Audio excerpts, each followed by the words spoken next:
DuoTale English. where every story teaches you English. Hello, everyone, and welcome back to DuoTale English. I'm Lena, and today's episode is a more serious one, a more important one in many ways, because today we are talking about something that affected hundreds of thousands of real people in a very real and very devastating way. We are talking about Hurricane Milton. And I am Marcus, and before we get into today's content, I want to say clearly, we approach this topic with care and with respect. People lost their homes, people lost family members, people lost everything they had built. This is not an abstract news story, it is a human story, and we are going to treat it as one. At the same time, DuoTale English is an English learning podcast, and one of the most powerful things about learning English is that it gives you access to information about the world, including information about events like Hurricane Milton, what happened, why it happened, what the consequences were, and what it means for climate, community, disaster preparedness, and human resilience. Today's Word Expert segment covers 12 key vocabulary words related to natural disasters and extreme weather events. Words you will hear in English news broadcasts, documentaries, academic writing, and everyday conversations when major weather events occur. We upload every single day. Subscribe and turn on notifications so you never miss one. Please, as we discuss this, hold in your thoughts the people who were and continue to be affected by Hurricane Milton and events like it. Let us begin. What was Hurricane Milton? Hurricane Milton formed in early October 2024 in the warm waters of the Gulf of Mexico, and it intensified with terrifying speed. Within a very short period, meteorologists recorded winds that reached over 180 miles per hour at its peak. That put it at Category 5 status, the highest and most dangerous category on the Saffir-Simpson scale. To put that wind speed in context, 180 miles per hour. Most commercial airplanes cruise at about 550 miles per hour. So we're talking about winds at roughly 1/3 of aircraft cruising speed, at ground level, in your neighborhood, tearing through buildings, uprooting trees, destroying infrastructure. Milton made landfall on the west coast of Florida, specifically striking the Siesta Key area near Sarasota on October 9, 2024. It had weakened slightly before landfall, but it was still an extremely powerful Category 3 storm. Winds of over 100 miles per hour, a massive storm surge, torrential rainfall, and dozens of tornadoes spawned by the outer bands of the storm as it moved through Florida. Millions of people were without electricity. In some areas, for weeks. Entire communities were flooded. Roads were impassable, emergency services were overwhelmed, and Hurricane Milton came just 2 weeks after Hurricane Helene, another devastating storm. So many communities were already in a weakened state, already dealing with the aftermath, and then Milton arrived. The human and economic toll was devastating. Billions of dollars in damage. And the human cost, the stories of families who lost everything, of elderly people who could not evacuate, of communities that would take years to rebuild, those stories are harder to quantify but equally real. To understand Hurricane Milton, it helps to understand how hurricanes form. Hurricanes form over warm ocean water near the equator. As warm, moist air rises from the ocean surface, it creates an area of low pressure. Surrounding air rushes in. That air picks up heat and moisture. It rises, it cools, it forms clouds and thunderstorms. And the rotation of the Earth, the Coriolis effect, causes the whole system to rotate, counterclockwise in the northern hemisphere.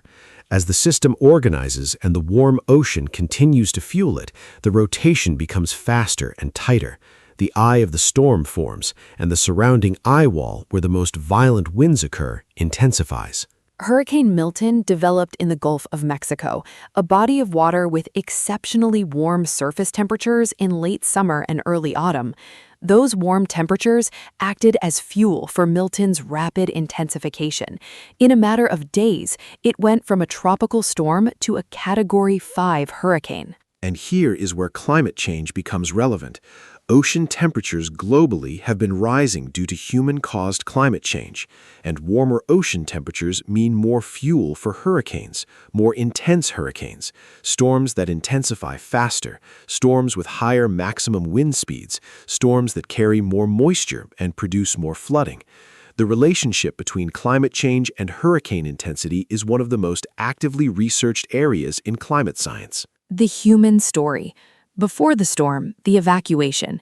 Millions of residents packing what they could carry, gathering pets, medications, important documents, loading cars, joining motorways moving north at a crawl, not knowing what they would find when they returned. And some people could not leave.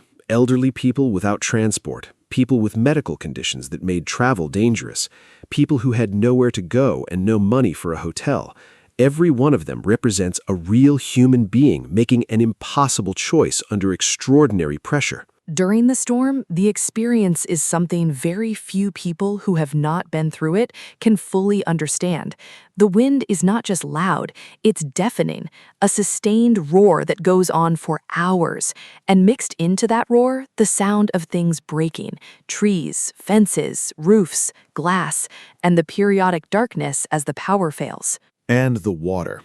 Storm surge, a wall of ocean water pushed ashore by the storm's winds, can be the deadliest part of a hurricane, more deadly than the wind, because it's not just rain, it's the ocean itself moving inland, fast-moving, debris-filled, extraordinarily dangerous water. After the storm, search and rescue, emergency services going door to door, then the clearing of roads, then the restoration of power, which takes weeks in the hardest hit areas, then the insurance claims, the damage assessments, the arguments about what is covered and what is not, the decisions about whether to repair or rebuild or leave entirely. And running through it all, the emotional weight. The grief of losing a home you built over decades, the exhaustion of navigating bureaucracy when you're already traumatized, and alongside that exhaustion, the extraordinary generosity, neighbors helping neighbors, strangers driving from other states with supplies,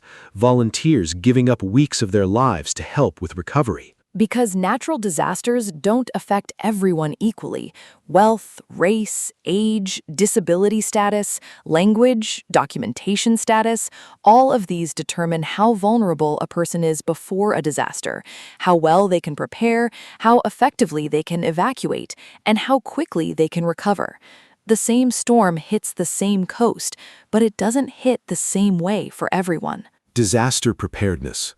At the community level, investment in infrastructure matters enormously. Seawalls, building codes that require structures to withstand high winds, early warning systems.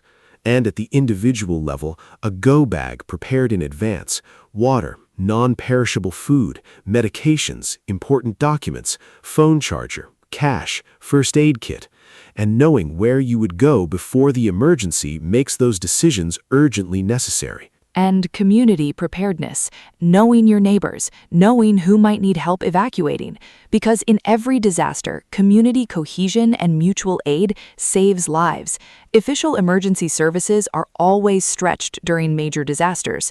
The people who save each other are very often the people already there, already connected, already trusting each other. In the days after Hurricane Milton, the stories that emerged alongside the damage reports were stories of people helping people, neighbors sharing generators, communities setting up informal resource distribution points, food, water, clothing, before official relief organizations could get there, people with boats going through flooded streets to check on elderly neighbors. Research consistently shows that in the immediate aftermath of disasters, the first responders are almost always ordinary members of the community, not official emergency services, neighbors, friends, strangers who become friends in the moment of crisis.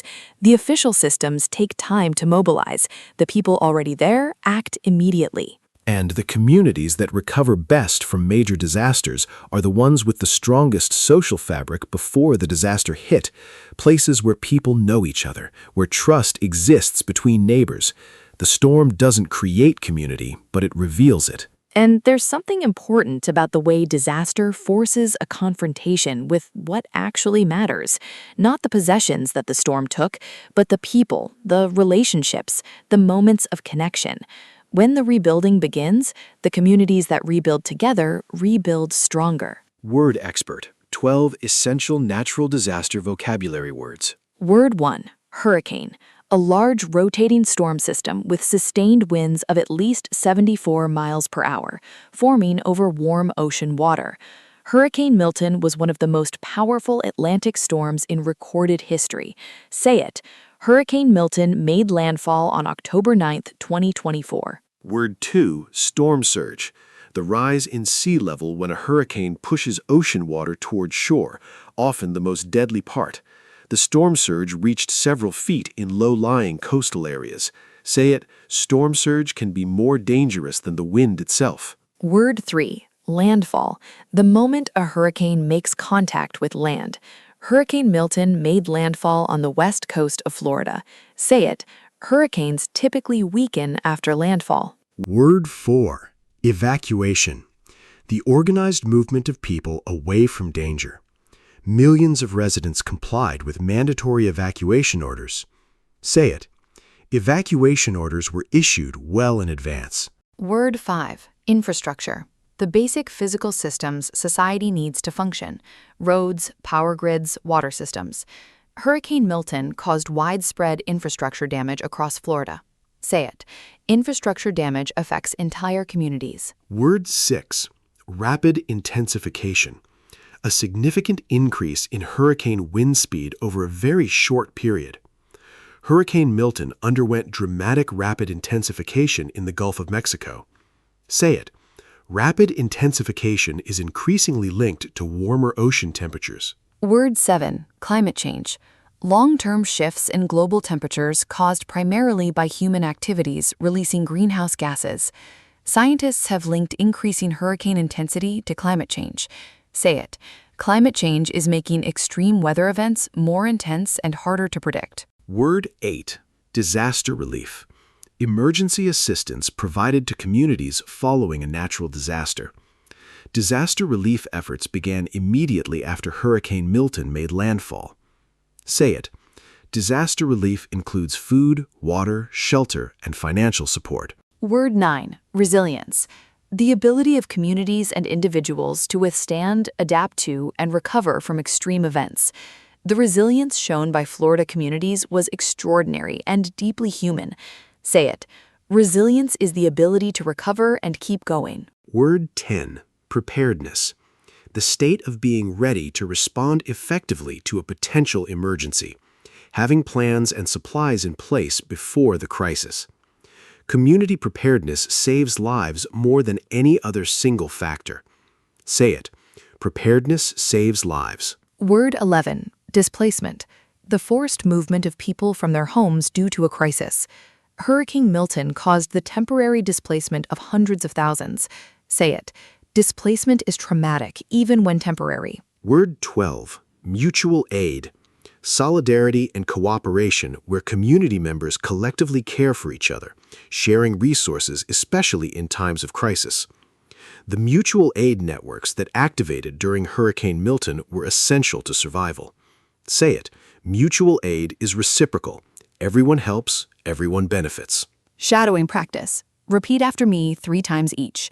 Hurricane Milton was one of the most powerful Atlantic storms in recent history. Say it. The storm surge was the most dangerous part. It pushed ocean water far inland. Say it. Millions of people followed evacuation orders before the hurricane made landfall. Say it. The damage to infrastructure meant many communities were without power for weeks. Say it. Rapid intensification is becoming more common as ocean temperatures rise. Say it.